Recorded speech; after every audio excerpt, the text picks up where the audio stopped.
Good morning, everybody. Welcome to Writers Chat Tuesday. I am one of your co-hosts, Brandy Bro, and I'm here with my other co-host, Norma Poor, and our special guest today.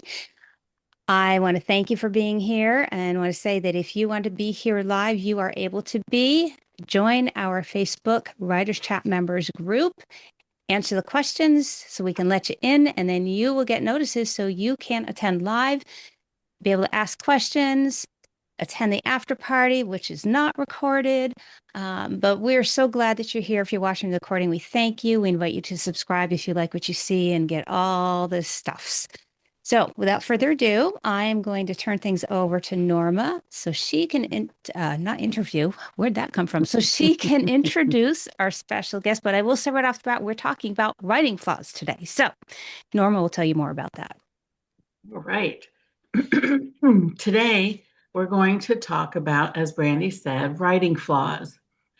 The adage is true if the writing is easy to read. Whoop, I said it wrong. Let's try that one again. Take two. The adage is true.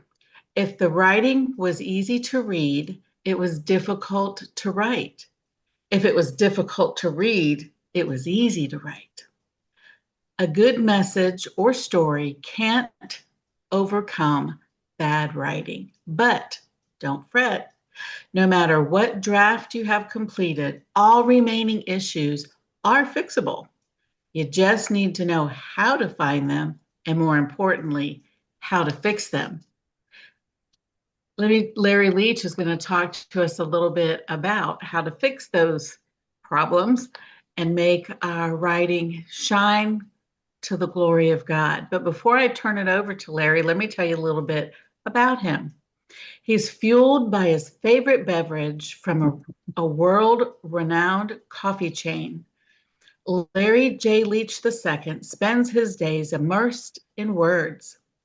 He might be coaching award-winning authors or editing or stringing words together in a coherent manner. A publishing veteran with more than 45 years of experience, Larry has edited more than 500 manuscripts, ghostwritten 35 books, and coached dozens of writers through the publishing process. He is the master book coach and acquisitions editor for Illumify Media. Larry spends his spare time hanging out with his wife, watching movies, and playing a tabletop Star Wars game or reading a good book. If you want to know more about Larry, you can find him on Facebook, Instagram, or visit his website at larryleech.com. Larry, we're so glad you're here. It's an honor to have you back, and we sure appreciate you. Take it away.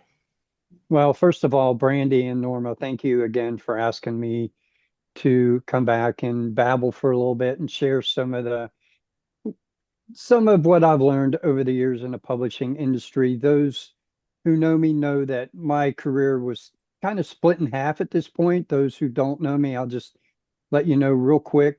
I was a journalist for 23 years in daily newspapers and finished that with a 5-year stint as a magazine editor.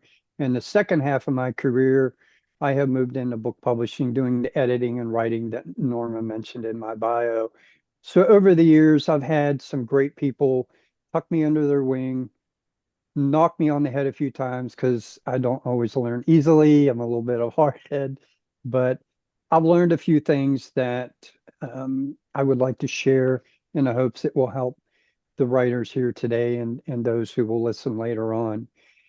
When Melissa asked me to come back recently, she and I discussed a topic and we settled on fatal writing flaws. I will split this talk into two sections. I will talk a little bit about fiction because fiction techniques can be applied to nonfiction. And then I will specifically talk about nonfiction. These will be big picture items, and then I will get down into some nitty gritty, some things that would be considered line editing. So let me start with fiction. In my years of working with novelists, and I've noticed a number of issues, particularly with new writers, intermediate writers, and occasionally with a veteran, when we work on a first draft or second draft together. And that is not setting the scene properly. When we don't set a scene properly, when we write story, and I say story because we tell story in nonfiction. So what I'm talking about here could be used in a nonfiction story. When we don't set the characters in the scene, they feel like they're floating around the space. Okay. And usually we can set a character in a setting or characters with just a few words. Instead of saying, later that night, Brandy spoke with Norma. Okay. Well, if that opens the scene, we don't know where they are. We don't know if they're at a coffee shop. We don't know if they're at Brandy's place or Norma's place. We don't know if they're on a Zoom call. So a few words. Later that night, around Brandy's dining room table, we set the characters in the scene very quickly. Again, just a few words. Um, Another item that I've noticed is dialogue, particularly tone after dialogue. And this, I have beat this drum pretty hard the last year or so. So if I repeat this, please forgive me, but I use the same example all the time.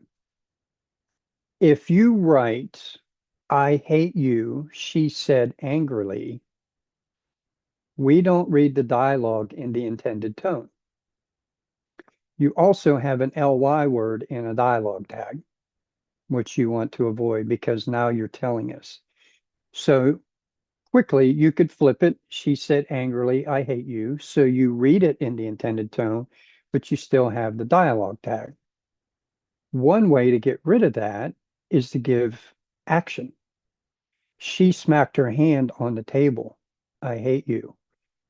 We see an angry motion. We hear an angry motion because we'll hear the slap. And then we will read the dialogue in the intended tone.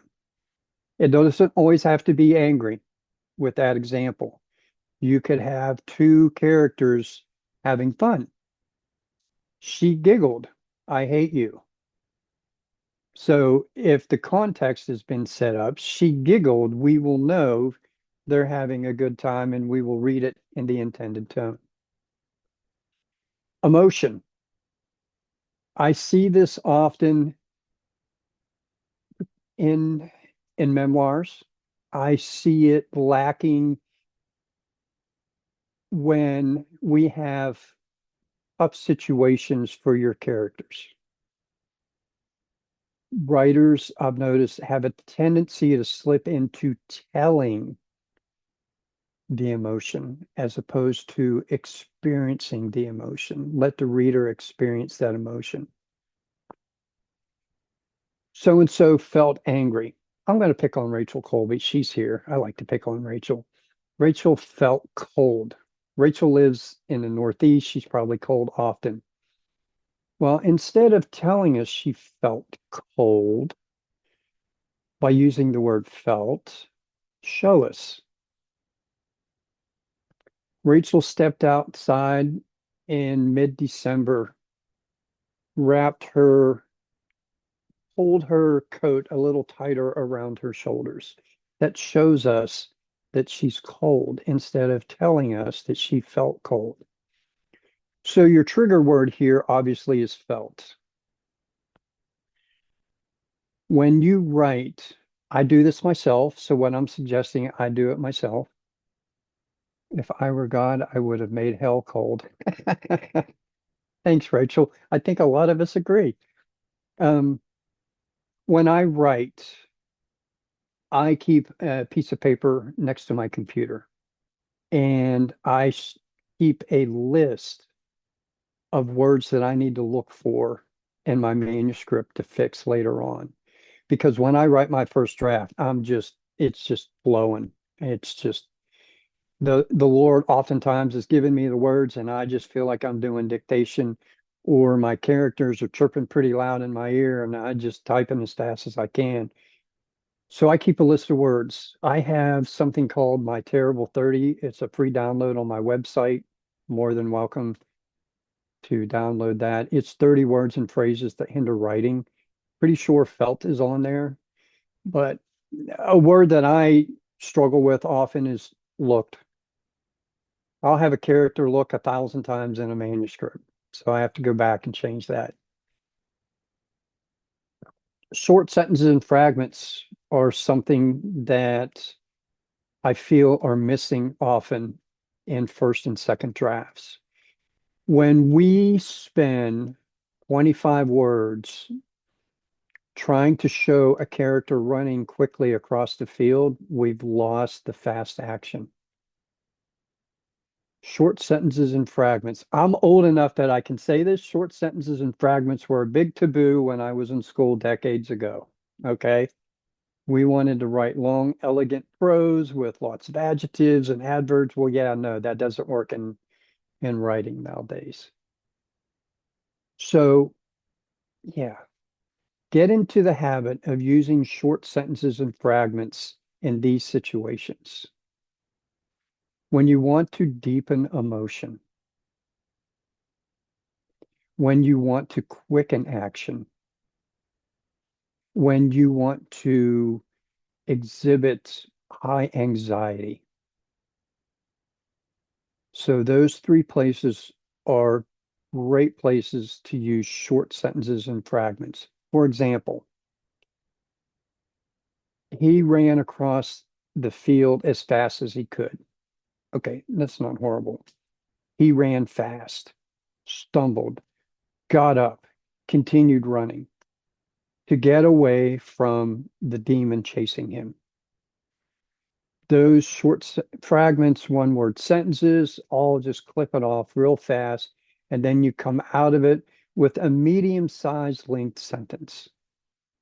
I hope that makes sense. I want to stop here. I've covered a lot of stuff, going a little bit quicker than I anticipated. So I want to give the people here an opportunity to ask a few questions if they have any before I move on to nonfiction.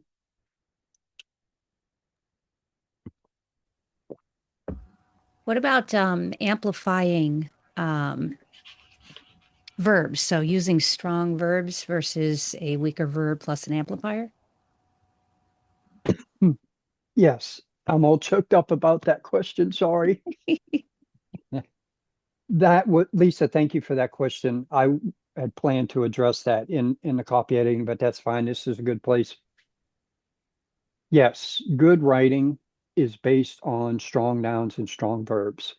So words that I have on my terrible 30 and that I look for myself are all the to be verbs. Was, okay. I also have started teaching about walked. Lisa walked into the room. Okay, that's not horrible, but we don't see speed of action with walked. Lisa hurried into the room. Lisa moseyed into the room. Lisa um, skipped into the room. So walked to me is a verb that lately I've started teaching show a speed of action because that helps us see the image, the scene a little more clearly. Was to be verbs, they do have a place. I can say we because I did it. I was guilty of it. Harp for years, don't use was. Well, was as a state of being verb is perfectly acceptable. The grass was green. When we taught don't use was, we started seeing overwritten sentences describing how green the grass was. All right. So I would encourage you to look for the word was and determine, do you have an active verb or is it a state of being verb? Had is another verb that I red flag often when I coach and teach. I had eggs for breakfast. Ate is a better word. So your to be verbs, walked, had, are all verbs you can look at to see if you could write a better verb. Lisa, does that answer your question? Actually, that was me that asked it. Lisa came on screen, but she didn't ask anything because I kind of Oh, that jumped was in. you? That was Oh, me. I'm sorry. Her name lit up when the question was asked, so I thought it was her. I'm sorry. Yeah, yeah. Lisa, I'm not sure. Did you have a question you wanted to ask? My apologies if I jumped in ahead of you. Well, no, but well, yes. I would just ask Larry if you would repeat the three instances that you would use the short fragmented sentences for. I know the third one was high anxiety, but I need the first two. You, not a problem. You want to deepen emotion or quicken action. Okay, All right. thank you. Anyone Eh, else? Yeah, Pam says in the chat, there are times though when we need to simply tell. How can an author determine when to do that? Oh, the issue with telling that I have encountered over the years is authors want to use it for an info dump. If you need to tell, do it sparingly and do it quickly.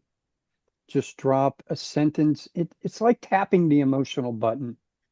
I learned to write emotion. I'm going to digress for a second. I learned to write emotion better by studying Stephen King. And I know in inspirational market, it's a lot of this sometimes, but he is great at tapping an emotional button with a short sentence or a phrase that just starts to get you tied up in knots and continue that way. The other person that I read was Nicholas Sparks. He taps that love button constantly, and your heart just flutters, even for a guy.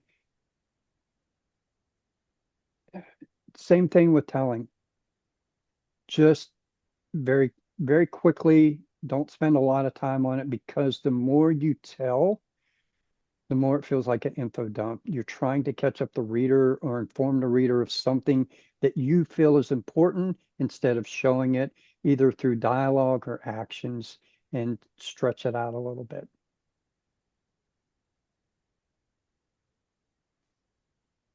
Christine says, I will separate a sentence in its own paragraph to invite the reader to pause and ponder. Is that effective? It can be. To me, that's a case by case. There's not a blanket answer for that. You would have to look at that case by case. It could be a great technique. A lot of times at the end of a chapter, we'll see the last sentence, instead of being part of the previous paragraph, is broken into its own single sentence paragraph for high impact. So, permission to not exactly follow all of the English teacher rules we were taught in high school. Yes, with much rejoicing. I love it. I love it.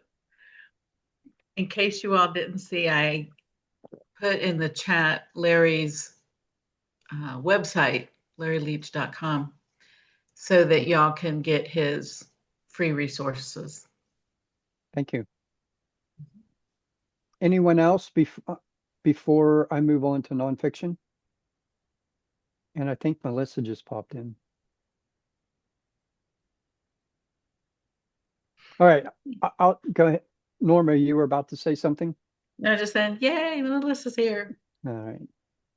Let me jump into nonfiction real quick.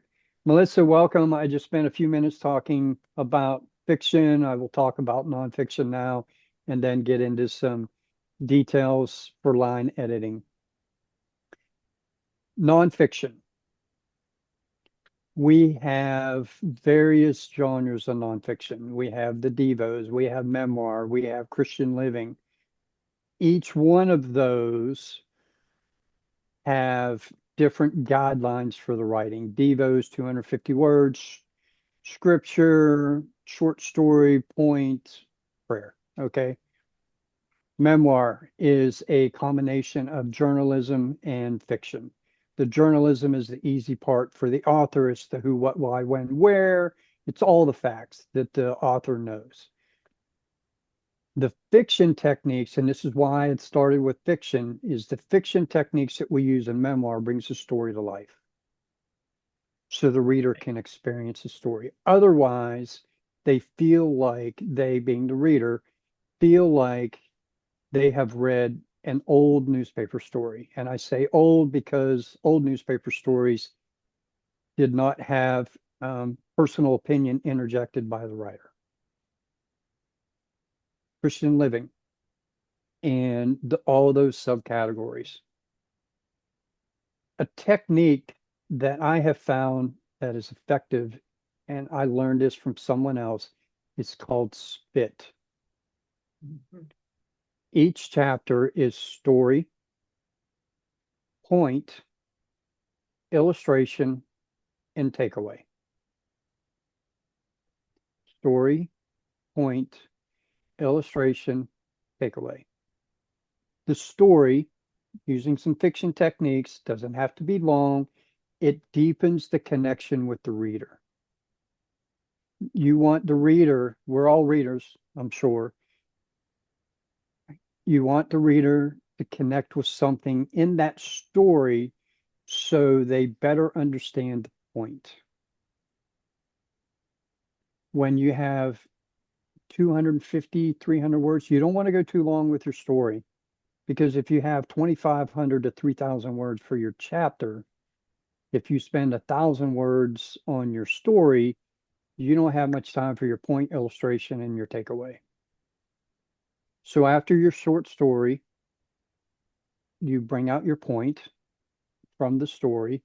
Many of the illustrations are biblical illustrations to back up the point, and then you transition into the takeaway.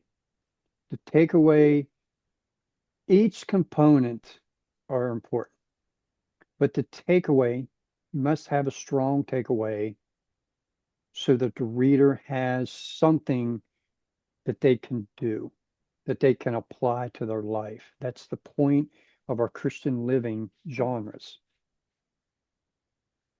How do you identify if your takeaway is strong enough? This is where a writing group comes into play. They can help you. You can specifically ask in your writers group or your writing partner, is this takeaway strong enough? This is a question for your beta readers. Takeaway has to be strong. Story, quick story. Nonfiction readers can be very forgiving with a short story, and you don't have to go into all the detail that we do when we write about serial killers in fiction. So, but you do want to have a story that resonates with the reader. So with the spit, again, story, point, illustration, and takeaway. That's really all I wanted to say about nonfiction, big picture. So does anyone have any questions today about nonfiction, big picture techniques, ideas? Do you think spit can apply to devotions also? Devotionals? Ooh, boy, that would be tough. All four of those in 250 words. Yes, it could. I mean, short paragraph for the story, the point of the Devo, the illustration, again, it's usually biblical, and then the quick takeaway with the prayer. So yeah, that would be, that's Tight, some good writing if you can pull that off. right? Right. Yeah, that's tight writing. So I've noticed, speaking of the nonfiction and devos, that many of them are turning into more like 500 words. I'm not seeing, there's some that are still the really short, but then I'm seeing some that are closer to 500 words. Do you see that as a trend, or is that just something I happen to be seeing? I don't know. I haven't seen that, to be honest. I know with my publishing house, we try to keep everything to 250. Okay. Although we have had an exception recently, if I may name drop, Beth Fortune from here in upstate South Carolina just won Devo of the Year at ASA. Her Devos were a little bit longer, but most of ours are 250. Okay. And part of it goes back to cost. You know, if you have a 90-day devotional that is spread across 3 or 4 or 5 pages at a time, you're starting to push page count. And with cost of paper and print right now, you're pushing your price point up a little bit. Thank you. So I Mhm. have a two-part question. What are the, well, two, yeah. What are the biggest flaws that you see in nonfiction writing content and nonfiction writing technique?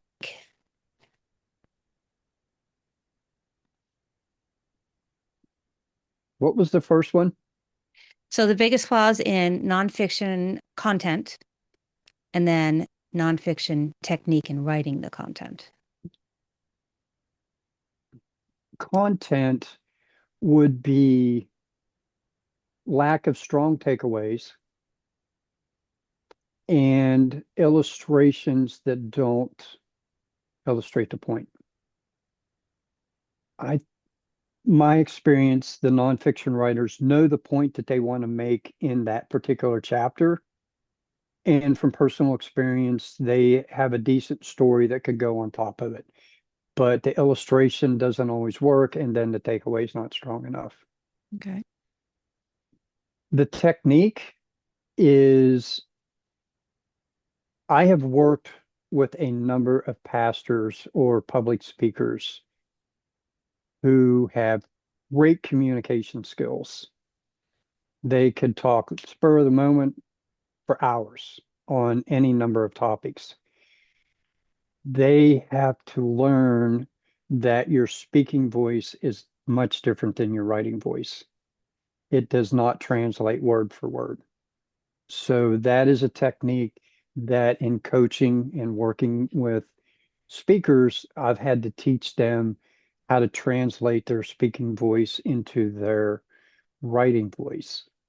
Those who don't speak, though, the techniques that fall apart for someone who wants to write nonfiction is not, boy, I have to ponder that one for a second. You stumped me. Uh, I would say not knowing how to organize the manuscript. That would be where a coach would benefit them to look at the message that they want to write and organize it in a manner that builds on previous chapters so we have good flow throughout the manuscript. Great. Thank you. So that's a plug for coaches. If you want to write in a genre you're not familiar with, craft wise, even if you've read it, I highly recommend you work with a coach at least for a little while. Or maybe you just need a brainstorming session with a coach. Because the last thing a writer wants to do, and I've seen this happen numerous times, we have a great idea, the writer has a great idea, and they start up like a rocket and they're just taking off with no help. That rocket starts to veer off course. They get done with the manuscript. They've done a self-edit on it. They go to a conference and they start pitching, and they realize they're over here when they need to be here. And what I've seen is they either decide to self-publish because they don't want to take the effort to get here, or they just don't do anything. If you have a coach, they can help you stay here. And many of us coaches, we have repeat clients. I have a client we're 8 books in. Honestly, he doesn't need me anymore, but he likes the accountability. I've taught him everything that I know, 8 books in, and he likes the shoulder to shoulder guidance through a manuscript. I just wrote my a novel last year and I hired a coach to help me because I'm a firm believer that a writer needs someone to come alongside them. How much more time do we have? Oh, about 25-ish minutes, maybe a hair more. Okay. Plus the after Any, party if you're able. I can for a little while. Right. Any more questions? I think Melissa's Christine, asking. Christine said, what about the sandwich? I write educational material and feedback, and I try to sandwich encouragement, feedback, or direction, and then end with encouragement. Does this work for nonfiction writing, where we are trying to engage readers who might not see the value in our content initially? And then she gives an example. Did you see the example? No, I'll call it up because if it's long, I'll take a look at it. Let's see. Where is it? I'm clear. Oh, wow. It was the last comment. The last comment. For example, I might give a general negative about there.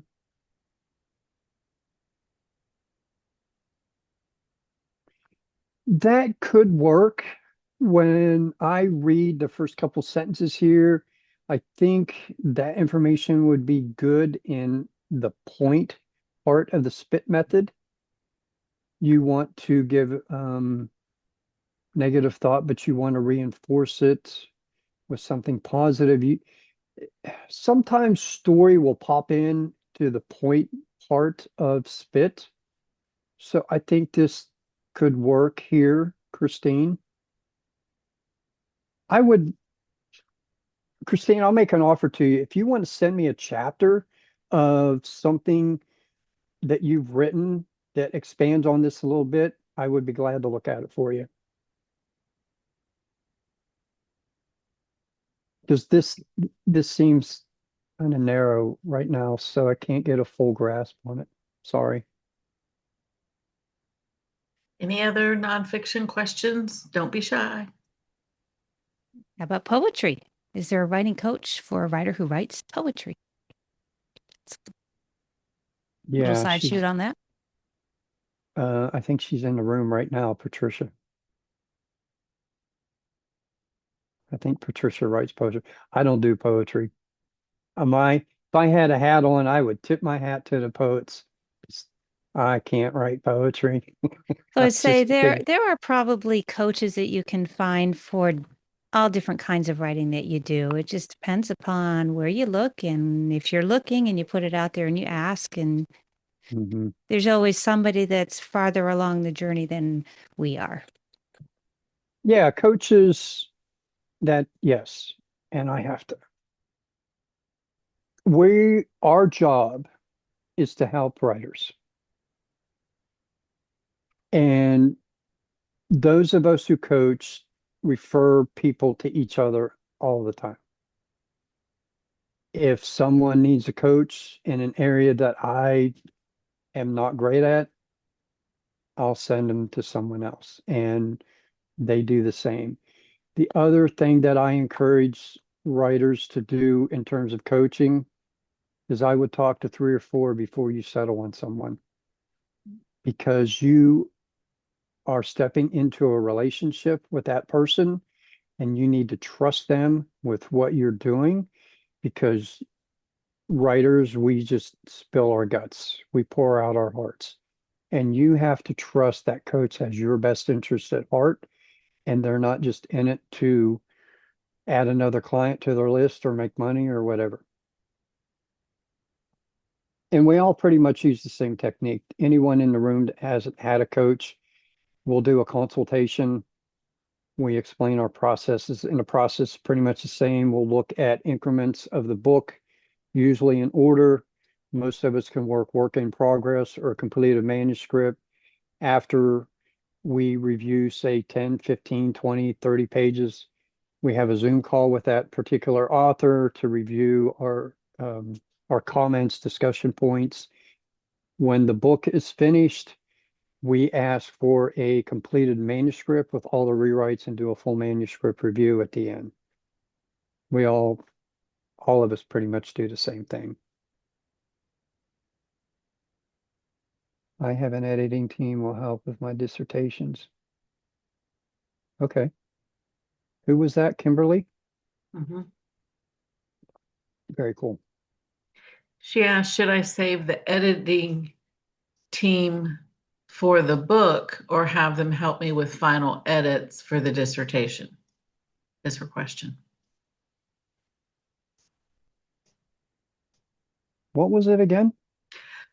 Should I save the editing team for the book or have them help me with final edits for the dissertation? Well, if you have them edit the dissertation, that would, I would think that would pretty much set you up for success with the book. I wouldn't have the same people look at it though. I would have a couple people look at the dissertation and then different people look at the book so you have more eyes on the project. That's why when you publish with a traditional publisher, you'll have a content editor, you'll have a line editor slash copy editor, then you'll have a proofreader. You have numerous sets of eyes, your beta readers from your own side. So the more people you can have look at your project, I would encourage you to do that. Thank you, Kim. Good question. Mhm. All right, ready to move on? Mhm. All right, I want to hit on some things that I notice hinder writing. I will start with my favorite word, and you notice I'm smirking, okay? My favorite word in the English language is it. Not really. Writers that I've worked with have a tendency to overuse the word it, particularly at the beginning of a sentence in first drafts. I do it. I'm not picking on anyone. I do it myself. The problem with it is the word is a generic pronoun. When we start a sentence with the word it, if the word does not refer to something in a previous sentence, we have no idea what the word refers to. For instance, it was hot.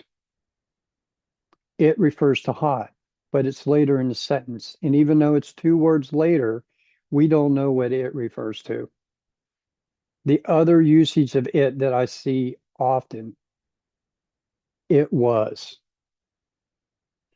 You have a generic pronoun followed by a to be verb. So at the beginning of a sentence, you tell the reader, I'm about to tell you something.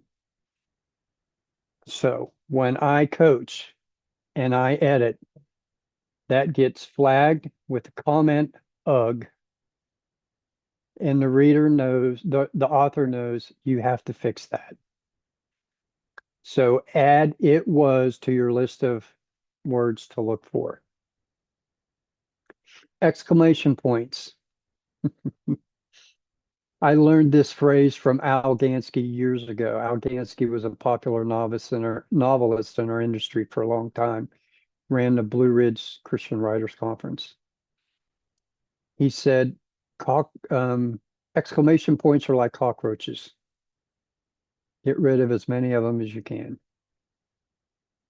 I worked with publishers who for a season would only allow one exclamation point in a 100,000 word manuscript. That's all. And the reason is we want words to convey the message, not punctuation. This goes back to my example of tone after dialogue. The example I used, I hate you, she said angrily. More often than not, there would have been an exclamation point in there because the writer wanted the exclamation point to convey the anger before we read the dialogue tag. So if you switch it around, like I suggested earlier, she smacked her hand on the table. I hate you. We don't need the exclamation point. Semicolons are another one. Publishers that I've worked with don't want semicolons anymore. They would prefer two separate sentences. How do you fix that? Search for your semicolons and just write a separate sentence. Oh, Brandy loves semicolons. I'm sorry. Did I hurt your heart? Did you notice my exclamation point too? Oh, I didn't know. It disappeared too quickly for me to see that. Well, once you learn how to use a semicolon properly. However, I learned very quickly that semicolons do not, for the most part, belong in fiction, especially if it is microfiction. Yeah. I Yeah. also love the M dash, but I also try to use those sparingly, like exclamation points. I'm glad you brought that up. The M dash has become a problem in the Mm. industry. AI is starting to flag M dashes. Heather Creaky at a conference last month said a novel was recently flagged as written by AI because it had three M dashes in it. I'm in So, trouble. oh, that that changes a lot because the M dashes they're effective, sometimes overused, but when when something gets flagged as AI written because of three M dashes, yeah, that will change a lot in the writing industry. The other Another is italicizing internal dialogue. Please stop doing that. Just don't.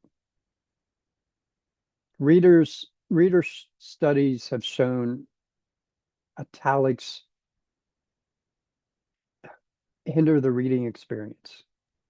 How about italics for emphasis? I Used will get, sparingly, very carefully.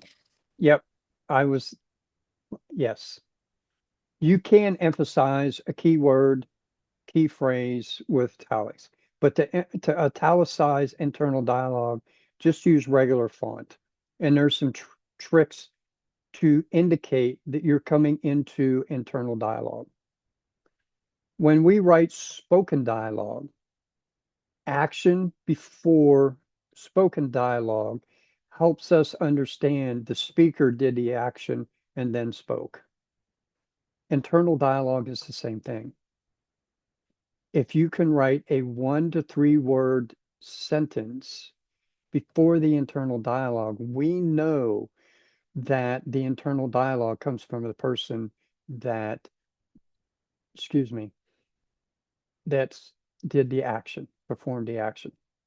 For instance, Melissa sighed. I wish Larry would just shut up. He's babbling too much. Okay. 1 to 3 words, and then the internal dialogue in regular font. Don't italicize scripture unless your publisher wants it italicized. Italics make reading difficult. Studies have shown that. I've already mentioned that. You try to limit your use of italics for emphasis or foreign words. And be careful that you don't overemphasize too many words or phrases because all emphasis is no emphasis. Okay. Another one that I see often that hinders writing, progressive tense. I was walking across the yard. Progressive tense, was walking, indicates action that happens 24 hours a day, 7 days a week. Well, I will be eternally exhausted if I'm walking across my yard 24/7. My wife would not like that either. She would like me to spend time with her. To eliminate progressive tense, it's a to be verb followed by an ing verb. Use the simple past tense of the ing verb because we typically tell story in simple past tense. Sometimes we write first person present, but typically it's third person. I walked, not third person past tense. I walked across the yard. Now, if I have something chasing me, then we will bring in the short sentences and fragments because I'm not walking anymore. I am running as fast as I can. Now, are there instances in which progressive tense does work? Yes. Mostly in nonfiction. It can work in fiction, but mostly it shows up in nonfiction. The Holy Spirit was convicting me of not yelling at my dog. I don't have a dog. It just popped into my head. Okay. Was yelling. Okay. The Holy Spirit can convict me 24/7. That would work. Again, most of the time, progressive tense that is acceptable does show up in nonfiction. And I'm sorry if I triggered anyone with that bad example about my dog. I'm sorry. That popped into my head. So was followed by ing verb. This When reminds you, me of uh golly, the continuing I got continuing action, simultaneous action, running down the street. oh, I'm going to get there. Don't worry. Yay. Don't worry. I'm going there too. The ing words. Yep, the ing words. Sometimes they work. Simultaneous action. Oh, I wanted to finish my thought. When you search for was and felt, those other words looked that I have to search for, you can search for ing when you do a find and replace. And a technique that I have learned years ago at the Philadelphia conference from another writer. I don't, you could do it just fine and just skip, skip, skip. What has worked better for me is I change everything to 18-point red with find and replace. I type in find, I'll type in was, and then I'll replace it with was. And this is different between PC, a laptop, and Mac. So I'm using the PC method. So after you type in was, you click on find whole words only because was will show up in wash. Then you want to go to more. There's a dialog box that says more. That's where click on whole words. Then there's another button in the lower left-hand corner. I'm drawing a blank. Click on font. And in font, you change it to 18-point red. Click back through everything and replace all. You can't miss them. You just can't miss them. This helps if you print out your manuscript to do some edits, because if you read 12-point black, you may miss some. Simultaneous action. As. Please don't use as. I would get down on my hands and knees and put my hands in a prayer and beg you, please do not use as for simultaneous action. We have 4 options to get rid of as. The frustrating part about all of this is we still see this in print. But if you can avoid using as for simultaneous action, you have 4 options. You can write when, while, and, or if as is in the middle of the sentence, you could possibly write the words after the words as a separate sentence.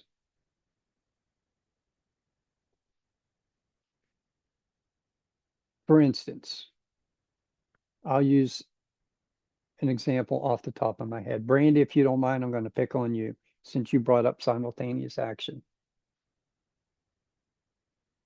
Brandy yelled as the dog chased her across the yard. Okay. So what are our 4 options? While Brandy yelled while the dog chased her across the yard. Okay. Brandy yelled when the dog chased her across the yard. Doesn't sound bad. Brandy yelled and the dog chased her across the yard. Doesn't sound as good. Brandy yelled, period. The dog chased her across the yard. Depending on what you write after that, it could work, but your best 2 options in that example probably are while and when. As should only be used as an example. Comparison, sorry. He was as good a baseball player as his brother. Otherwise, don't use as. Once is another one. I see this often. Once again, he yelled at his neighbor. Why am I in yelling mode today? I don't know. Um, just say again. Once is unnecessary in that instance. I'll stop here. We have a couple more minutes before I finish. I want to give people an opportunity to ask some questions. What about the phrase as well as? Yeah, that works. That's a comparison. Has two as Yeah, is. I have to be yeah. careful how I say that. Yes, that is true. Anyone else? How do you handle internal prayer of a character since you don't want to use italics? Because that's how I've written my internal prayer. That one would be determined by your publisher. But my recommendation would be don't italicize it. If you have internal prayer, it's internal dialogue. So that 1 to 3 word sentence beforehand, I quickly prayed. I bowed my head, could lead us into the internal thought. I prayed silently. I'm not advocating an LY word there, but it could work. Adverbs are okay every once in a while. You just want to be cautious with them. I love what Stephen King said years ago. The road to hell is paved with adverbs. So, Pam, Pam. yep. A side question to that, how would you handle writing a voice a character hears in their head, but it is not their own? Would that perhaps be italicized? You could do that if it's um, the Holy Spirit. Maybe that's what you're referring to, or if you have a character who deals with voices. Yes, that would be an instance that you could italicize. Acceptable use of italics. Okay, thanks. Yep. Pam. Yeah, we were talking about simultaneous stuff, and I put in the comments, oh, those ing phrases. I see a lot of people when I do freelance editing of starting a sentence with what I call an ing phrase. Jumping up from the table, he poured a glass of milk, and people don't understand that means those two things are happening at the exact same time. And while it's physically possible to do that, it would be really hard and messy. So keep an eye out for the starting a sentence with, getting up from the chair or jumping up from the bed or, whatever, because what follows means it happens at the exact same time. I think people are Yeah, trying and to vary their sentences when they do that. What is a better way to vary sentences, Larry? oh, wow, that's a loaded question. Let me piggyback on what Pam said there. I flag that often because actions happen one after the other. We know that. Do they need to be in simultaneous action? And many times they're not physically possible. So I'm flagging physically impossible. And that's an introductory clause, simultaneous action introductory clause. It can be effective. And where I see a lot of writers use it is to avoid having the character's name at the beginning of a sentence multiple times in a row or multiple times on a page. So that's one way to break that up. The other way is put the dialogue first and then have the action in the middle of the dialogue. So your question again, Brandy, and I think I addressed someone else when you had asked a question. It's happened twice today. You've asked a question, but the box is lit up around someone else. So sorry about that. That would be me jumping the gun, and my apologies. I was wondering how you vary sentence structure because I think a lot of the times writers make some of these writing choices, trying to change the type of sentence that they're using to vary how it sounds in the reader's head when they're reading. So, what are some better ways to vary sentence structure? Let me start with optimum sentence length is 18 to 25 words. Some people teach 18 to 25 words. So that gets us in a nice rhythm, a nice cadence. But again, the fragments, the short sentences, I encourage my authors that I work with to read their work out loud. Because when you, and themselves, not a program, read it yourself. Oftentimes, when you read something out loud, you'll hear where it doesn't sound right, where you have to physically slow down to read it. To me, I mark those clunky when I edit or coach. It's basically saying good information doesn't sound right. Read it out loud, rewrite it. So that is one technique to vary um, the writing. Another one would be count your words. I mean, is a paragraph too long? You know, when we have long paragraphs, we create a gray blob on a page because we typically have 250 to 275 words on a printed page. So if you have a paragraph that's 135 to 170 words, you're starting to push a lot of gray on the page. White space on a page makes it easier to read. Wow, you asked some tough questions today. You're I really have a making me, question for you. yes. I edit almost an author, and I've had guest authors in their writing. I see a sentence that is as long as their previous paragraph, and it's all one sentence. And I make suggestions of how to break it up, what to do with it. And I get that, oh no, but it needs to stay that way. How do you, as an editor, how do you handle that when you know what's going to work and what they have in there isn't working? How do you convince them to do what you're suggesting? Ultimately, it's their decision. Right. It's their project. If they don't want to take the advice of an expert that they're paying to help them, that's on them. I edited to that point. I edited a manuscript one time and I deleted 1,100 exclamation points. Some of them were 3 consecutive exclamation points at the end of a sentence.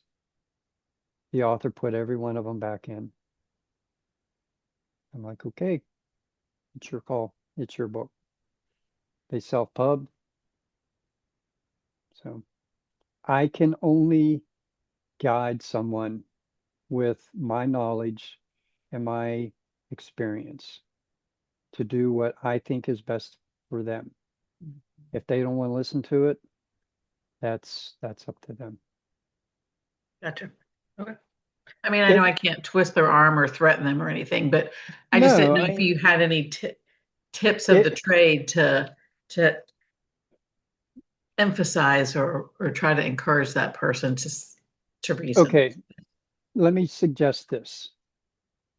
I would circle back with an example of why that particular sentence, excuse me, could be difficult for the reader. Approach it from a reader's standpoint as opposed to from an editor standpoint. How difficult you will make this for the reader. Mhm. And it could be a place that the reader gets frustrated and puts the book down because it's becoming work to read the material. And when it becomes work to read the material, the reader will stop reading and may never pick it up again because it's become work. Right. Right. maybe that's That's a something that good, yeah, I like that. could Thank happen. you. Good Mhm. idea. Brandy, did I answer your question? You asked some tough questions today, and I'm like, man, where am I? Did I answer your last question?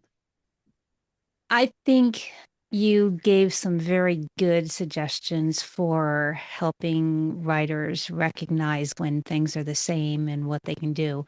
It's tricky. Part of fixing it, I think, is learning to be a writer and the different ways you can start a sentence and the different kinds of sentences. And that's probably a more in-depth answer and more learning than you could give here. But I really appreciate your insight and what you gave for ways to figure it out. I have another So I one. think so. Thank you. All right, thank you. I have another one that came to mind. When I first transitioned into from my journalism career into this book publishing, I would read authors that I loved. Um, James Scott Bell at the time was a popular writer, Cease Murphy.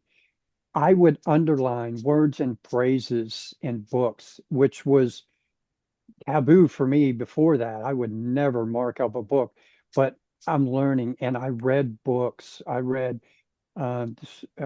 settings and descriptions, some of the Writer's Digest books, plot and structure, pretty much devoured anything James Scott Bell wrote craft wise. I would read Davis Bunn again, underlining words, phrases, techniques that work. I have no idea where any of those notes are at this point, but I took notes. I learned from people who had traveled on before me and had success, not just because they made a lot of money or anything, but they were good writers. They wrote words and phrases that I would stop and just sit there and feel like honey was just flowing over me with the words.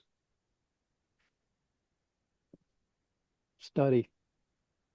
Cease Yeah. Murphy, Cease was my mentor for many, many years, still is in some ways. I always admired Cease, never stop learning, ever. And I tell a story often that Cease spoke to the Florida Christian Writers Association probably 10 years ago at this point about his insecurities as a writer, and it drove him to continue to learn. And at that night, when I sat in the audience, Cease had written close to 200 books, mega success, helped so many people in the community, but still struggled and continued to learn. And I'm like, okay, if someone of that magnitude has that attitude that they want to continue to get better, I can do that too. And everyone here today is doing that. They're taking time out of the middle of the day to listen to me sit in my office and share a few things that I've learned over the years.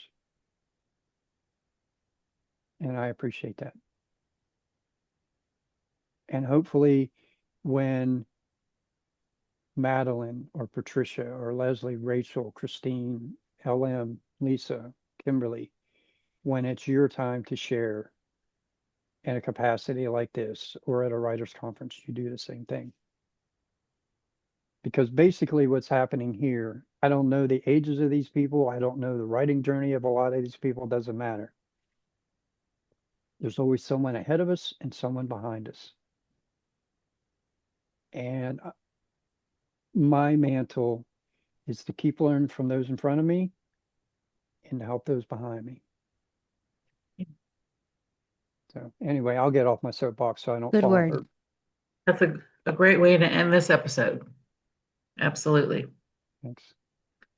And what's up for next week? I forgot to look. I forgot to look. Melissa, did you happen to look? She's looking now, I think. My mic wasn't on. Sorry about that. I'm like, I know I turned it off on Zoom.